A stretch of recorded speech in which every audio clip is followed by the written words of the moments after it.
Assalamualaikum warahmatullahi wabarakatuh. Selamat datang di Sekolah Montessori School kami. Kami ucapkan terima kasih kepada Bapak dan Ibu atas kehadirannya dan terima kasih telah menjadi bagian dari sekolah ini.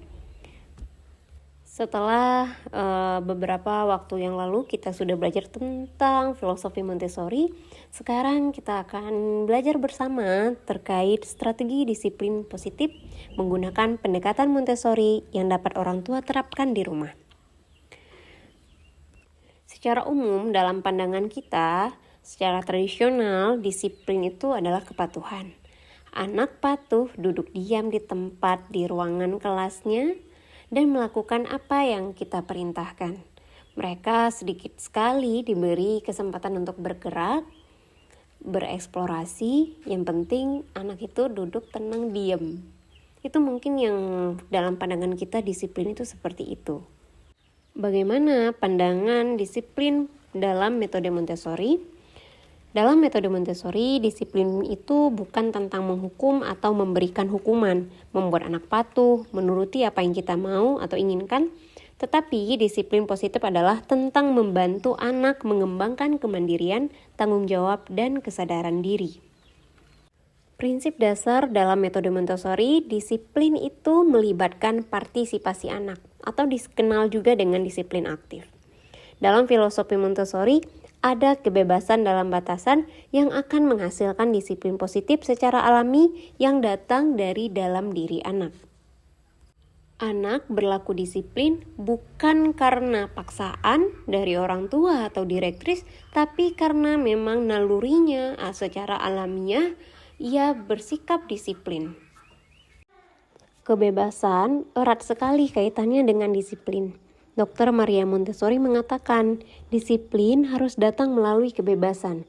Kedisiplinan harus diwujudkan melalui kebebasan dalam batasan, bukan melalui kendali. Kalau di sekolah umum misalnya, anak-anak tidak boleh bebas bergerak. Mereka kalau ingin keluar harus minta izin dulu ke gurunya, namun tidak untuk di sekolah Montessori. Anak-anak dibebaskan bergerak di dalam kelas, namun ada batasan yang jelas bagaimana cara dia berjalan dengan baik di kelas. Nah, kebebasan seperti itu yang ada batasannya, ada aturannya, itu membuat anak memiliki disiplin diri yang sangat baik. Dalam prinsip dasar Montessori, anak memiliki potensi untuk berkembang secara mandiri. Anak perlu kebebasan untuk membuat pilihan dan mengambil keputusan terhadap hal yang menjadi minatnya. Anak perlu lingkungan yang mendukungnya untuk berkembang. Dengan kita, orang tua, memberi anak kesempatan untuk melakukan aktivitasnya sendiri yang ia bisa dan kita tidak perlu membantunya, yang dia sudah bisa lakukan, itu membuat anak menjadi lebih siap untuk mandiri. Jadi kita tidak bermudah-mudah untuk membantu anak gitu. Kita perlu memiliki skill, keahlian untuk tidak cepat-cepat membantu anak gitu. Selagi dia, kalau kita lihat dia bisa untuk melakukan, biarkan dia untuk melakukannya sendiri. Namun kita perlu bantu anak untuk membantu tidak secara langsung, tapi secara tidak langsung dengan menyiapkan lingkungan yang bisa dijangkau oleh anak. Kebebasan dalam batasan tadi dapat menghasilkan disiplin positif. Contoh, anak bebas memilih material yang akan ia kerjakan di kelas. Dan setelah selesai mengerjakan, ia harus mengembalikan gerak terlebih dahulu. Ini contoh di dalam kelas Montessori. Kebebasan ini menuntun anak untuk memiliki disiplin diri seperti tanggung jawab. Ia harus bertanggung jawab untuk mengembalikan materialnya terlebih dahulu ke rak, kemudian baru ia bisa menggunakan material yang lain setelah ia mengembalikannya ke rak. Kemudian kemandirian. Ia harus mengembalikan itu sendiri tanpa bantuan dari direktris. Dan kesadaran diri, ya ini adalah tanggung jawab aku. Kalau aku nggak mengembalikan material ini ke rak, aku nggak bisa main yang lain. Contoh lain misalnya Di rumah, orang tua dapat memberi anak kebebasan untuk melakukan aktivitas menuang air di gelas, mengambil makanannya. Nah, misalnya dalam contoh menuangkan air di gelas dan tiba-tiba air itu tumpah. Dengan kita menyiapkan lingkungan seperti menyediakan lap dan orang tua tidak terburu-buru membantunya, ini juga membuat anak memiliki disiplin positif seperti kemandirian. Ia mandiri untuk dapat menuangkan air ke gelas dan bertanggung jawab apabila ada yang tumpah, dan kesadaran diri ia harus melap tumpahan tadi, dan dia juga memiliki skill problem solving dengan dia mencari lapnya untuk mengelap tumpahan air tadi. Selain itu, secara tidak langsung anak juga sedang mengembangkan motorik kasar dan halusnya. Ia berjalan mencari lapnya, mengambilnya, kemudian dia mengelapnya, tangannya bekerja. Itu bagian dari mengembangkan motorik anak. Makanya menjadi sangat penting di Montessori itu ada area keterampilan hidup, practical life gitu. Jadi anak-anak berlatih kemandirian, mengurus dirinya, misalnya seperti menyendok, aktivitas menyendok, menuang air, baik basah ataupun kering, kemudian mengelap kaca, menyapu.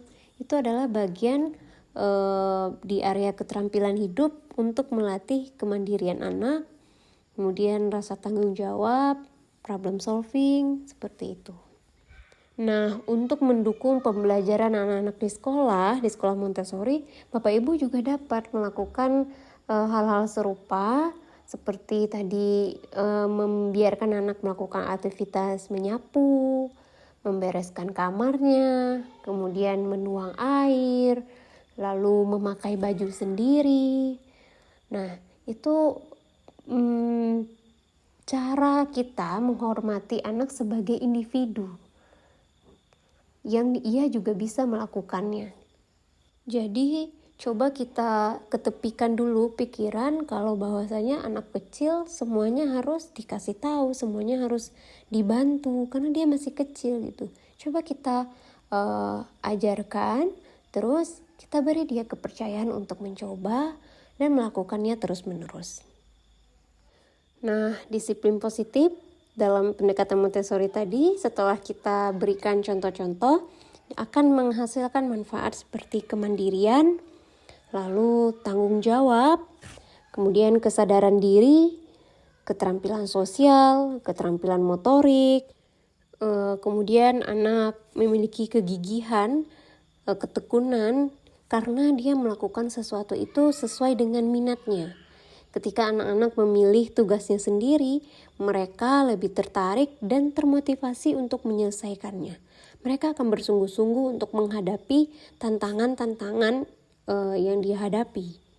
Kemudian anak juga memiliki kemampuan untuk berkonsentrasi. Ketika anak-anak termotivasi dan tertarik pada aktivitas yang mereka pilih, mereka akan lebih mudah untuk berkonsentrasi. Kalau misalnya ia tertekan, terpaksa, itu akan sulit bagi dia untuk berkonsentrasi. Karena itu, kebebasan ini juga memungkinkan mereka memilih kapan harus berkonsentrasi. Jika mereka belum benar-benar siap untuk berkonsentrasi, mungkin akan lebih produktif jika mereka bermain di luar, berjalan dengan tenang di sekitar kelas, dan mempertimbangkan aktivitas selanjutnya ketimbang kita paksa mereka untuk bekerja dengan material atau menyelesaikan tugas-tugasnya.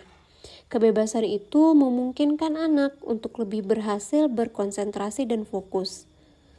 Selanjutnya adalah kebahagiaan.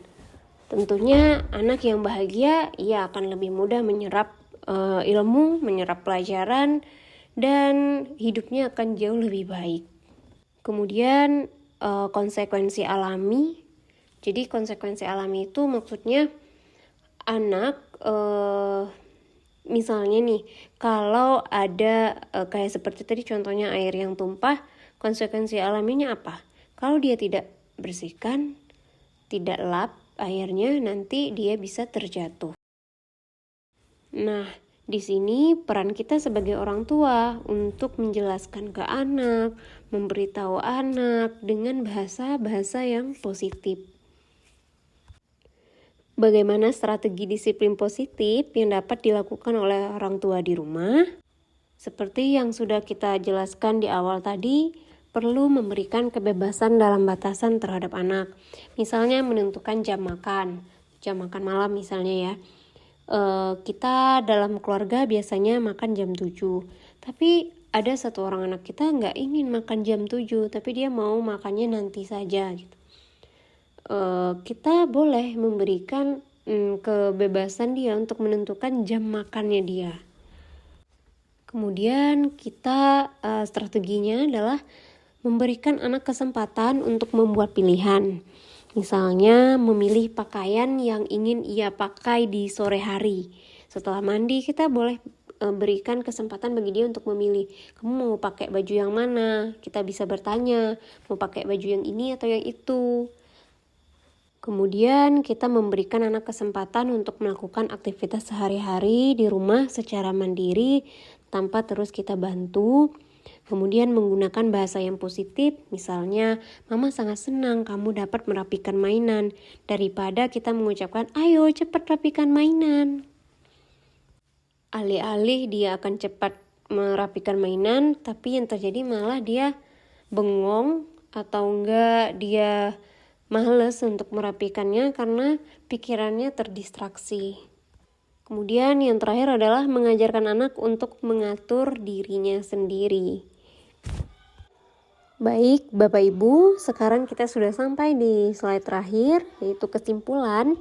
Jadi, strategi disiplin positif di metode Montessori dicapai dengan memberikan anak kebebasan untuk bereksplorasi dalam batasan yang jelas, membuat pilihan, kemudian memimpin pembelajarannya sesuai dengan minatnya, dan melibatkan anak dalam aktivitas dengan disiplin aktif sehingga dapat menjadikan anak sebagai individu yang mandiri, memiliki motivasi yang kuat, tanggung jawab, memiliki kesadaran diri yang kuat, bahkan memiliki kemampuan penyelesaian masalah yang baik, sehingga menuntut mereka menuju kesuksesan yang baik dan perkembangan hidup yang jauh lebih baik.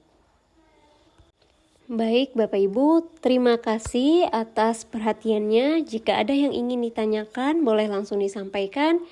Sebelumnya saya ucapkan terima kasih dan saya tutup dengan Assalamualaikum warahmatullahi wabarakatuh.